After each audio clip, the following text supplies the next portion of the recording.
Hello everyone, welcome back to my YouTube channel. मैं हूँ भावना और आज बनाएंगे हम थोड़ा सा मीठा। स्पेशली मतलब अभी काफ़ी रेसिपी हो गई है जिसमें स्वीट नहीं बना है, तो आज मैं अपने गणपति के लिए बना रही हूँ चूरमा के लड्डू। तो मुझे याद आया कि आपके साथ भी शेयर करती हूँ। मैंने पहले भी कभी किसी ओकेजन में शेयर किया है आपके साथ, पर स्पेशली मोतीचूर की लड्डू की रेसिपी हो या तो चूरमे की लड्डू की रेसिपी हो, परफेक्ट माप से बने तो बहुत टेस्टी बनती है। तो आज बनाएंगे हम परफेक्ट माप से चूरमा के लड्डू। तो ये लड्डू स्पेशल गणपति के लिए बनते हैं। तो चलिए, और कोई भी ओकेजन हो छोटा या बड़ा तो फटाफट से बन जाने वाली रेसिपी है और काफ़ी साल पुरानी है। हमारे दादी नानी भी बनाते थे और घर में सबकी फेवरेट भी होती है। तो आज बनाएंगे हम चूरमा के लड्डू। तो ये रेसिपी आपको अच्छी लगे तो लाइक शेयर एंड सब्सक्राइब करना बिल्कुल मत भूलिएगा और अपने किचन में बनाना भी बिल्कुल मत भूलिएगा। तो चलिए स्टार्ट करते हैं। तो चूरमा के लड्डू बनाने के लिए मैंने यहाँ थोड़ा दरदरा आटा आता है वो ले लिया है और ये मैंने इस कटोरी के नाप से लिया है, जिससे हम गुड़ और घी भी नाप करेंगे तो परफेक्ट नाप से होगा। तो ये हमने थोड़ा सा मतलब दरदरा ही लिया है आटा। तो इसके अंदर अभी हम मुट्ठी भर मोहन हो इतना डालेंगे, तो करीबन 3 से 4 टेबलस्पून जितना ही मोहन इसमें डालेंगे। तो मोहन आप घी का या मोइन ऑयल का भी दे सकते हो, तो मैं अभी यहाँ घी का दे रही हूँ। तो मैंने यहाँ घी को मेल्ट कर लिया है और 3 बड़े टेबलस्पून जितना मोइन दे देंगे। और जब भी आपको ऑयल का देना है तो भी कोई दिक्कत नहीं है, क्योंकि टेस्ट में कोई फर्क नहीं होता है इतना। तो यहाँ मैंने 3 टेबलस्पून जितना मोइन दे दिया है। अभी हम तो यहाँ हमने 3 टेबलस्पून जितना मोइन दे दिया है और ये मोइन मैंने घी का दिया है। और अभी हम 3 टेबलस्पून जितना सूजी डालेंगे, जिससे हमारे लड्डू का टेस्ट बहुत अच्छा आएगा। तो अभी मैं इसमें 3 टेबलस्पून जितना सूजी डाल रही हूँ। इससे बहुत क्रंची भी बनते हैं और खाने में बहुत टेस्टी लगते हैं। और देखिए इसमें हमने डाल दिया है और अभी हम सारे आटे को अच्छे से मिक्स करके देख लेते हैं कि हमारा मोइन कम हो रहा है। तो अभी 1 टेबलस्पून और हम इसमें डाल देंगे। और हमें ध्यान रखना है कि इसका आटा हमें दरदरा वाला ही लेना है, और ना हो तो हमें सूजी का मतलब नाप जो होता है वो थोड़ा ज़्यादा कर देना है। और रोटी का आटा भी हम ले सकते हैं, तो उनसे क्या होता है कि परफेक्ट नाप हो तो आप कोई भी आटा लो तो उनसे अच्छा ही बनता है। तो ये देखिए हमारा मतलब 1 टेबलस्पून जितने आटे में हमें और मोइन देना पड़ेगा ऐसा लग रहा है, क्योंकि ये आटा परफेक्ट नहीं बन रहा है। इस तरह से टूट जाए तब हमारा मोइन कम है ऐसा लगता है। तो हम अभी 1 टेबलस्पून जितना घी का मोइन दे देते हैं फिर से एक बार। तो यहाँ मैं दे रही हूँ 1 टेबलस्पून जितना घी का मोइन।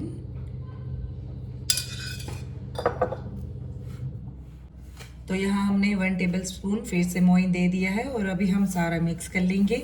और ये ध्यान रखना है कि हमें अच्छे से इसको पहले मिक्स कर लेना है, ताकि हमारा सूजी आटा और मोइन सबका परफेक्ट नाप होता है कि नहीं ये हम देख सकते हैं। तो अभी हमारा इस तरह से देखिए मोइन लगाने से पूरा बन रहा है हमारा मुठिया। तो इस तरह से मोइन लगाना है हमें कि हम इस तरह से करें तो हमारा मुठिया बन जाना चाहिए।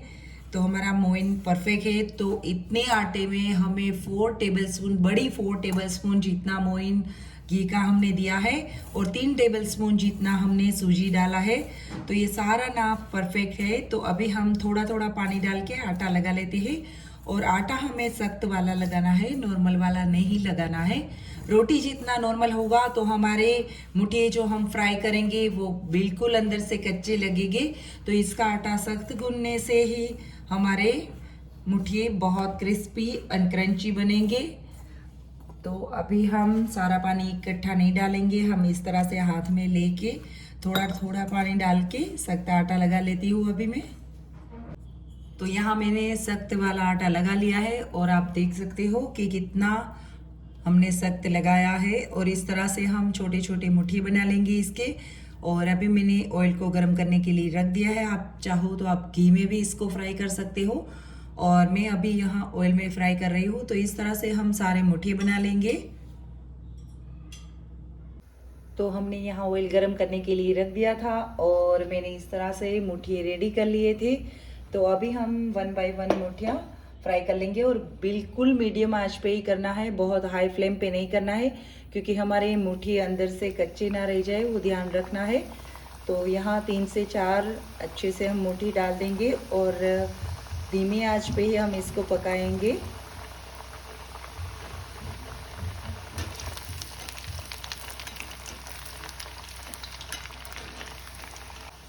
तो यहाँ हमने मीडियम आंच पे इस तरह से नीचे की साइड अच्छे से पकने दी। बाद में ही हम इसको पलटेंगे, क्योंकि बार बार हम इसको पलटेंगे नहीं, एक साइड अच्छे से पक जाए बाद में ही दूसरी साइड पलटेंगे।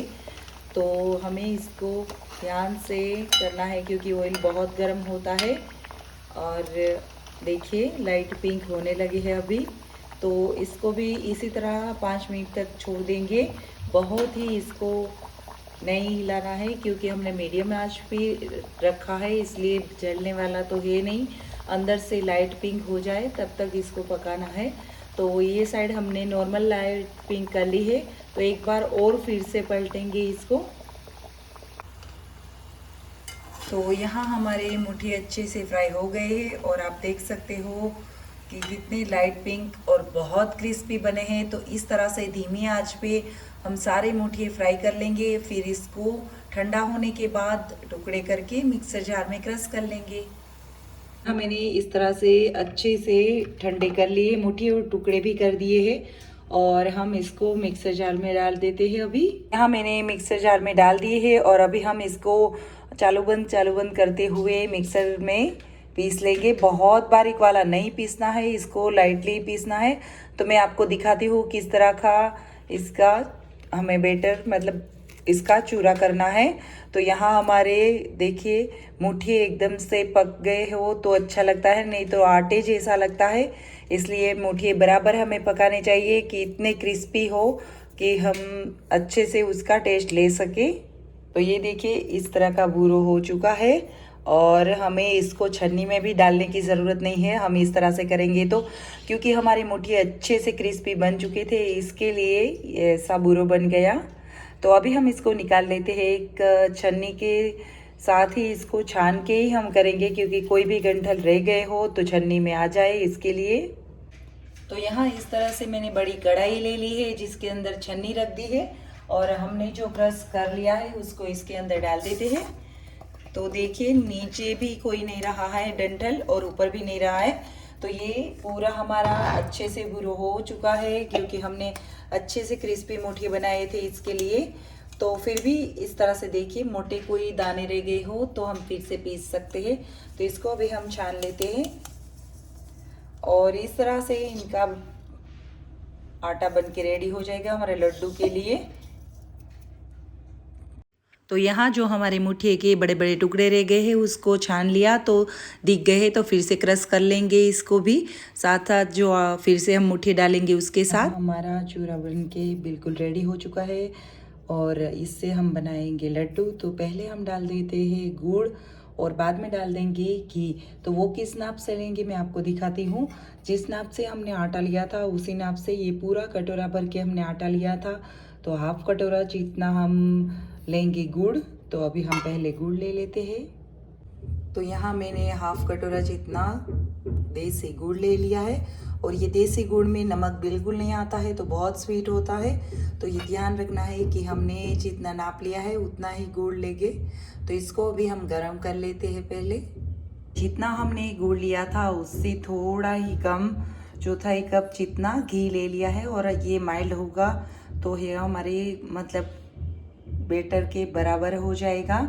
तो इतना ही हमें लेना है, हाफ कटोरी जितना गुड़, हाफ कटोरी से थोड़ा कम घी लेना है, और 1 कटोरा हमने आटा लिया था। तो इसका अभी हम बैटर बना लेते हैं। तो यहाँ हमने घी ले लिया था जो गर्म हो चुका है और माइल्ड भी अच्छे से हो गया है।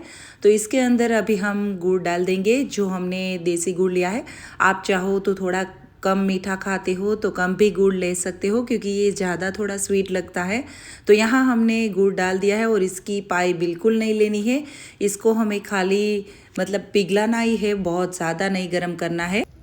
तो ये देखिए हमारा गुड़ अच्छे से माइल्ड हो चुका है, और घी भी ऊपर आ गया है। तो अभी हम इसको डाल देते हैं लड्डू के जो हमने आटा लगाया है इसके अंदर। और हमने जो ड्राई फ्रूट कट करके रखे हैं वो आप चाहो तो फ्राई करके ले सकते हो, पर मैंने ऐसे ही रखा है। उसको हम आटे के ऊपर पहले डाल देंगे और बाद में ये बैटर डालेंगे, ताकि हमारे सारे ड्राई फ्रूट क्रिस्पी भी हो जाए और फ्राई जैसे भी हो जाए। तो यहाँ हमारा गुड़ अच्छे से पिघल गया है। हमें इसकी पाई नहीं लेनी है, नहीं तो हमारे लड्डू हार्ड हो जाएंगे। तो अभी हमने गैस की फ्लेम बंद कर दूंगी और इसको डाल दूंगी मैं हमने जो लड्डू का बैटर बनाया है उसमें।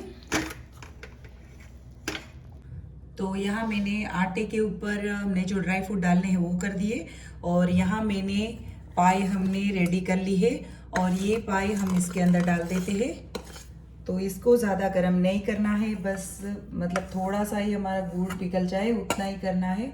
और इसके अंदर डाल दिया है और अभी हम हाथ से नहीं करेंगे, इसको हम चम्मच के हेल्प से ही करेंगे, ताकि हमारे गुड़ में अच्छे से हम आटा मिक्स कर सके।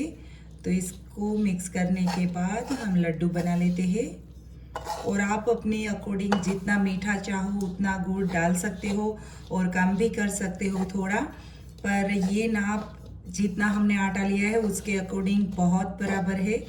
तो ये हम मिक्स कर लेते हैं पहले, थोड़ा सा ठंडा हो जाए बाद में हम हाथ से कर सकते हैं ये।